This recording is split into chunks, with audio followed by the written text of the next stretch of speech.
Okay, good afternoon, class. Good afternoon, ma'am. I'm your teacher for today. I'm Sami G. Andy, and you can call me Mom Jess. So let's proceed.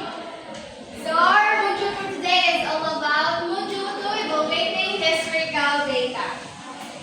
So let's have a recap. What is our previous topic all about? Okay, Miss Soliar.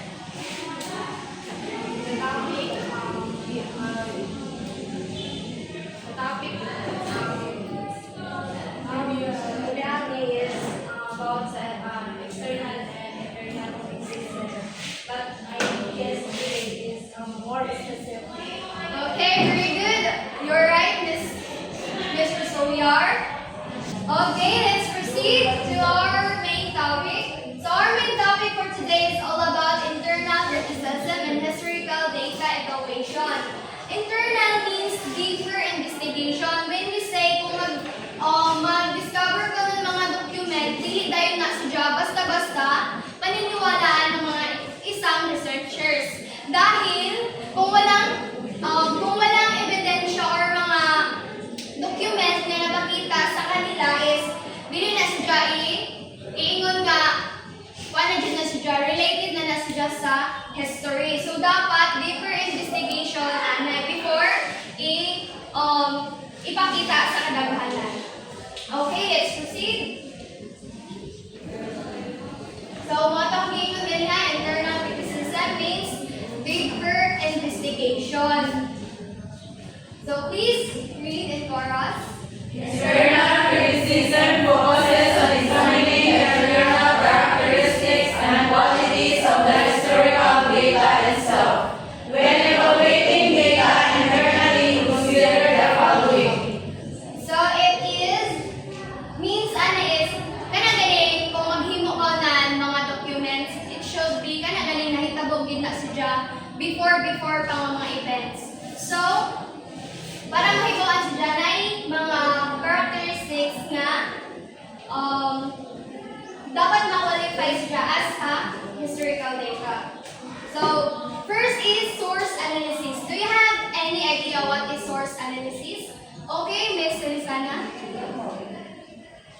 Okay, wala siya idea. How about the others? How about Mr. Soyar? Any idea, any opinion about source analysis? From the word source analysis, source as ang kagikanan ba if consider mabuti mo Small code, historical proceed. data if reliable siya or valid when it comes if na-mention ni Ma'am Conte na if sa sources nga gipangikanan. If ang source ba niya is naabay makita ka nimo na realistic siya, then ma-compare sa nimo sa iba na sources, dapat hindi ka mag-focus sa isa ka source kung dili sa daghan kay para kung magkatugma ang daghan sources, diha na nimo ma-prove na na evidence to valid na siya. Okay, 9 points to Miss Soyar. So please give Miss Soyar a deal of applause. Okay, very good, Mr. Soyar. So source analysis, it is evaluating a document artifacts or tinuod or isa po ang information kung asa gud na si gikan or asa nimo si gikan nakit-an or nahibaw-an. So sakto si Mr. Soyar. But source analysis, it is authenticity and credibility and bias of the primary source used in historical data. Evaluate the reliability of the source or proximity to the events or period under study and any potential biases or agenda of the author. So when we say authenticity, it is determine the date of the document. See whether they are anachronistic. Anachronistic, it is out of the date. So, ikaw as a researcher, dapat kung unsa na siya nga date before, it should be same date lang siya. For example, pencil did not exist before 16th century. Then ikaw as a fake researcher, fake ha? Example ini. Ikaw nag-introduce ka na isa ka document, pero moingon ka nga gikan ini sa 16th century. Without knowing na ang idyang gigamit na pencil ay gigamit ni Jack for handwritten is a pencil. So, ang mga true researchers mag-discover gadyon na si Jack. Kung tinuod ba gadyon nga gikan na sa 16th century. So, ma-discover na nila true. I-compare gani ang katong mga handwritten sa 16th century pa. And then, sa imong ato imong himo, diha na dahil makit-an kung tinuod ba gadyon ng imong document gihimo related sa history. So, diha pa lamang sa gamit sa imong pagsulat, wrong na gadyon, dili na gadyon na siya.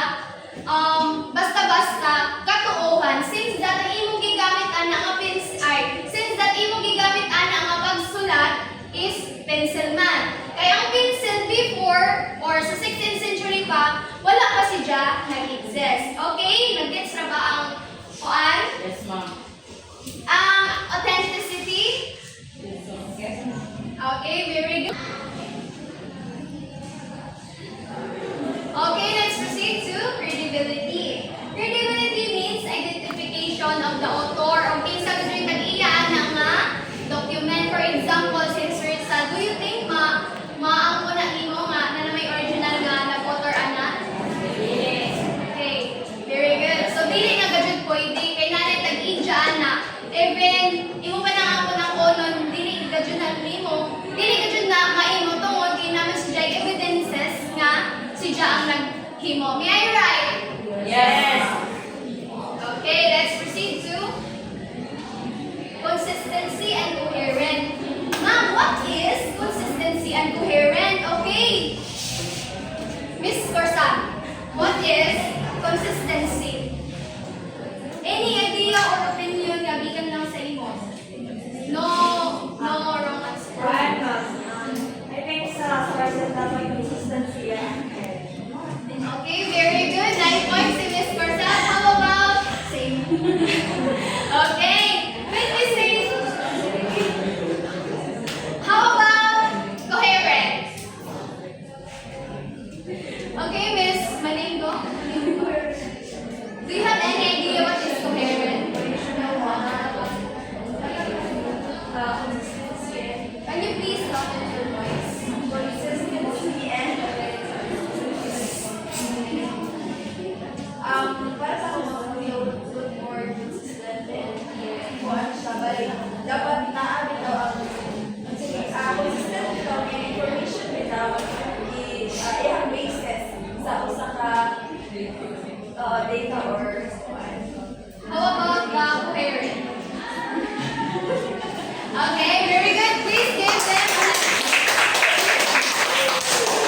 so na sila yung point na. So they are very good. They are all good. They got the correct answer. When we say consistency, it is unchanging means uniformity. Do you think ma-change pa nato ang sulat ni Jose Rizal?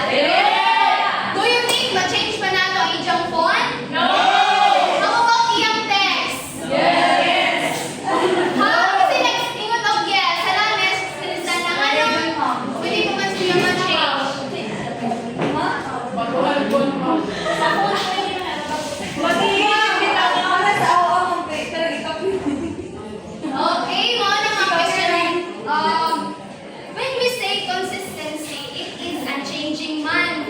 So, do you think ma-change pa ang isulat ni Rizal na document? Ngayon ka, daily na. It is because nasa evidences. When we say evidences, kana galing, ipakita niya nga si siya gajoy, naghimo or nagugna or nagsulat. Si siya gajoy original na tag-iyaan na. Wala gajoy maka angkon or dili na siya pwede alisdan. That is consistency. Ma'am, how about the coherent? Ma'am, coherent it is about well organized or connected. May connection ang iyang mga words, plaster ang mga words na gigamit, organized, connected. So that is coherent. So, let's proceed to contradiction. Please read the look for contradiction, please. Look for contradiction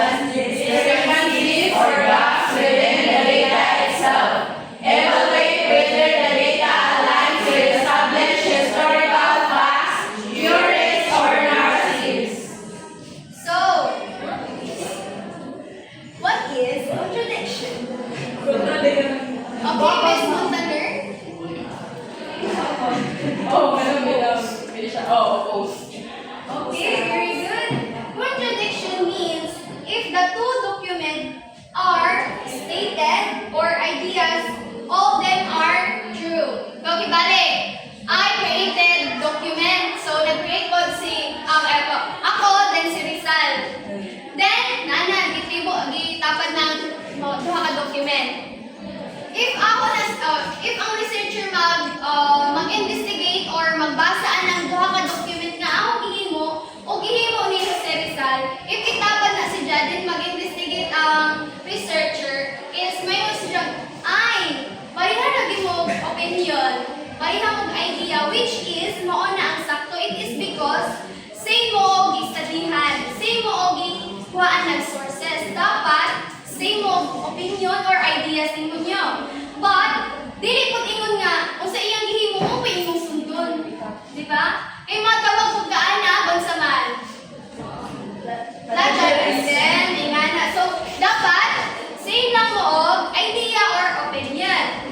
Then let's proceed to discrepancies. So ang contradiction is same idea, same opinion, or connected ang inyong statement. Meanwhile, ang discrepancy, it is opposite. When, okay, balik ko na po ito na ako. Akong statement or akong document gihimo, then si Rizal naghimo. Then, pareha na may studyhan about history. But, kung itapad ng akong gihimo ni Jose Rizal, if itapad na si Ja, then ang mga researcher, makita nga arang na rin Jo kalayo. Arang na rin mo kalayo sa tinuod ni Stihane, kung ako ba. So, nananay possible nga, imbestigahan og taro. Kaya kung nagdama-dama ra ka diraan na ay mga consequences, which is, explain pag siya og deeper kung di unsa na nimo nganong nagdama-dama ra kag imo, or even, ipa-resolve na si nga document. So, that is discrepancies. So, let's proceed to methodological soundness. Please read in chorus. Evaluate the methodologies used to gather, interpret, and analyze the historical data. Assess whether the methods employed are appropriate, rigorous, and aligned with established historical research practices. Consider potential limitation or biases in the data collection or analysis process. So, methodological soundness, it is gathering data. O sa gathering data, kana imong na collection or nakuha ang mga results. Same sa, o sa man, atong ginahimo, research. Di ba dili ka makabuo na ni sa ka-research without gathering data? But also, if ato ni siya i-refer sa history, o sa man nga mga possible data atong himuon. So, di ba? Kung saan natin pag-gather ng data, interview, isa na, makagather ka ng data about just like sa akong grandma, i-interview siya about war of itong Japan na to. Yes, natin siya, i-interview siya. So, ang katong mga researcher nag-collect of mga data through interview or survey. So, that is, makakolect na kaunan isa ka data. Dili pud ka ka-proceed of, for example, sa research, dili pud ka mugna og isa ka research without gathering data. So,